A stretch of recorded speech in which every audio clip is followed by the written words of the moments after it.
Rightio, quick little video on how to work out your pricing. So by no means a be all and end all, but it's going to give you a bit of a hand. At the end of the day, it comes down to budgets and all the expenses that we have to live with every day. A few years ago, a lot of people probably thought $55 an hour was a good wicket.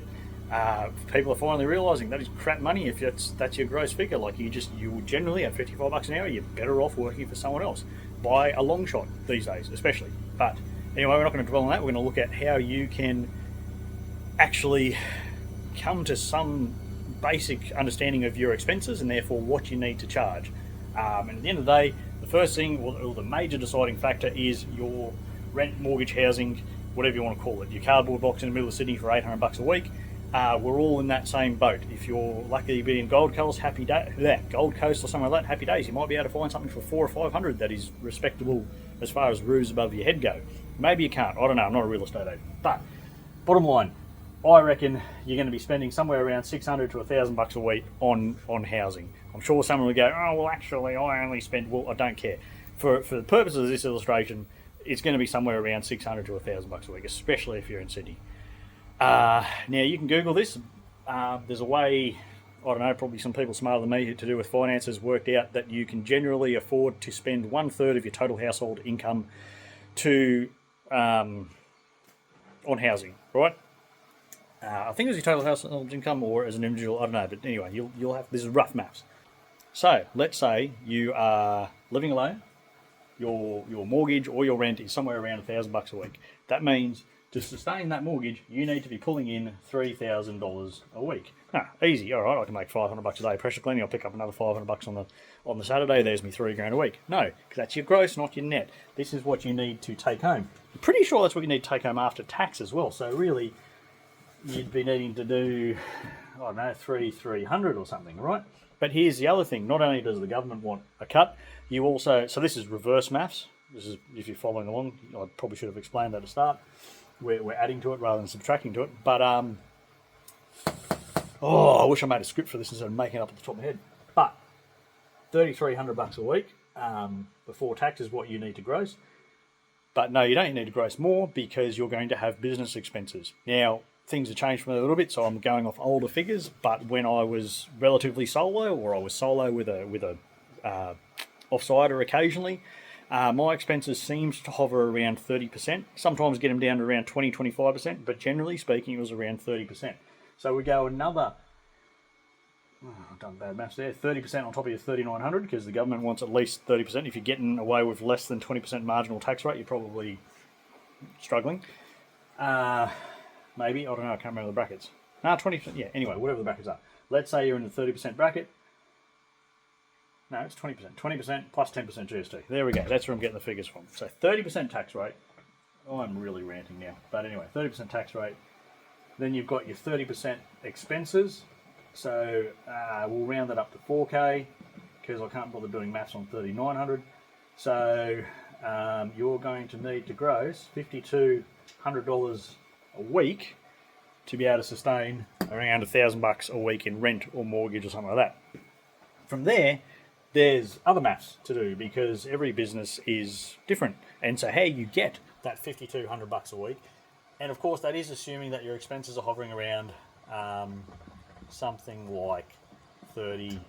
Maybe they're not. Maybe you are a tight ass and you get all your flaming jobs through word of mouth because you're just the most amazing washer to ever grace the earth, and happy days. That's good, but you should probably still be spending a little bit on advertising. You're going to want t-shirts, you're going to want a hat, you're going to want chemicals, you're going to want a pressure cleaner, you're going to want to have a little bit in a account somewhere full of ones and zeros where you have a rainy day fund in case your pressure cleaner breaks, your hose blows or anything like that. You are going to have expenses, and whether maybe 30% is high for you, but you know, the difference between 20% and 30% probably isn't that good, that big in the real world. And if you're running a business with under 20% expenses, I reckon you're probably just not claiming enough. I'll be staggered if anyone in this game is running less than a 20% expenses.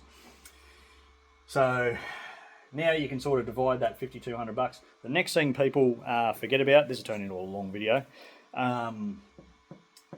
that $5,200, people will go, oh yeah, I can gross that in 5 days a week. Yeah, no worries, it's only $1,000 a day, $1,100 a day. Yeah, cool. Yeah, you can, but it's going to be a real struggle to do that sustainably. If you're out there on the tools 5-8 hours a day, that's all well and good. When do you do your quoting? When do you do your paperwork? When do you do your maintenance?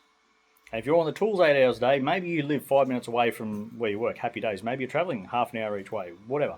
But I know you don't technically count the travel time because you'd be travelling if you were an office worker as well, but to a degree you do. You're going to be on the phone after hours. You're going to be chasing customers for payment. You're going to be doing invoices. You're going to be getting back to people. You're going to be doing quotes at 5, 6, 7 o'clock at night or on your weekends. Now, if you had a staff member, this is a good thinking thing to get into. If you had a staff member who was doing that work for you, you would have to pay them for it. So when you're a sole trader, if you're not factoring that cost into your costings, why aren't you? You're literally undercutting yourself. You're making yourself work for free. So when you come to that $5,200 figure, what I like to do, rather than dividing that by 5 days a week to get my pricing or what I need to gross in a day, I divide that by 4 days in a week. Now that doesn't mean I only work 4 days and I get a 3-day weekend every day. What it means is I'm on the tools 4 days a week, and 1 day a week I try to designate for quoting, for paperwork, for maintenance. There's probably other things I end up doing, but that's the big three. Does that mean I only spend that 1 day a week doing quoting, paperwork, and maintenance? Hell no. I'm still getting back to people at 6 or 7 o'clock at night, still doing a few quotes on the weekend when it works out in my favour. But if you don't factor in that 4 days, you will end up working 6. I can guarantee it. And if you're working 6 days a week, working for yourself, why bother? Like, to a degree. And you know what? You might make that choice, and that's fine, but make sure you're getting then the money for if you were working 6 days a week. Because I've seen this with too many people. They end up working harder and for less for themselves than if they were working for someone else. If they had a job at Woolies or Coles, right, and you were working, 50, 55 hours a week, mate, you'd be getting great money even if you're only on $30 an hour, because you'd be getting the overtime, plus you'd be getting holiday pay, sick pay, long service leave, super, and all that jazz. That is not included those figures, you know what I mean? You've got to add them in yourself. So this is where your pricing... I'm seeing that timer on my camera telling me I've been waffling on for 8 minutes. I'm only getting to the pricing now. But if you then... I'm going to need a calculator for this, so bear with me. But if you then do that maths, in those 4 days, you need to be grossing $1,300 a day to cover that. Now, if you're a solo and you don't have the best equipment, that might be a hard number to achieve. If you're a solo and you're a gun, you've got great equipment, you've got great processes, you know what you're doing, you might go, $1,300, that's an easy day. Everybody's different. Everybody's at a different spot in business. And the essential thing is, you can say all these numbers all you want, but unless you're giving the customer that $1,300 or $2,000 or $1,000 or whatever the number is, unless you're giving them that in value, one, you're probably ripping them off. Two, you're probably not going to grow and last long, because if you're not giving them that in value, they're going to get it from someone else who can, if that makes sense.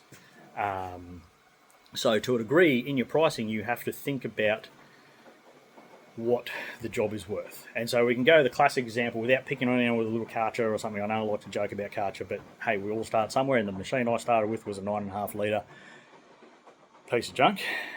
But thankfully I upgraded early on. But best example to get this let's say $1,300 a day is what you need. Somebody can come along with a crappy little 9 litre minute machine and look at this maths without actually doing any thinking and thinking about the whole picture, and go, oh yeah, sweet, I'm worth $1,300 a day because I'm a pressure washer. Oh, I should charge that. And they'll only do maybe $300 worth of work in that day because their equipment is not up to scratch. And if the customer has agreed to that quote and they go ahead with that person, it's really going to suck for the customer, and hopefully they'll find a professional eventually who gives them the right amount of service for that $1,300, if that's the figure we're going with. This is very rough maths, but it's a thought process that I'm trying to get through. Hopefully it's not just me ranting for 10 minutes. So hopefully that makes sense. I will do a follow-up video one day when I think about this and present it in a proper way. This is one of the topics that's covered in my course, but I haven't had the chance to dig it up. I've got it written down, much better explained. But at the end of the day, you can reverse engineer those numbers, and that's really what you should be doing. You should be looking at your expenses, looking at what you need to cover those expenses, and and balancing that with what you can deliver to the customer in a given amount of time. Then the only piece in the puzzle, it is literally, it's a flipping pie chart with 4 or 5 or 6 pieces, but the only the piece in the puzzle left is now, all right, how much work can I accomplish in X, Y, Z time, whether it's a day, an hour, half an hour, 2 hours. And that doesn't mean you charge hourly rate, because if you charge hourly rate, you'll be shooting yourself in the foot. 2, you can shoot the wrong idea in the customers, because they're going to look at, let's say you come up with the hourly rate, I need to gross $100 an hour, right, with my equipment. I'm starting out. I haven't got the best equipment, but I've got good equipment, right? And so you go, all right, yeah, my hourly rate's $100 an hour.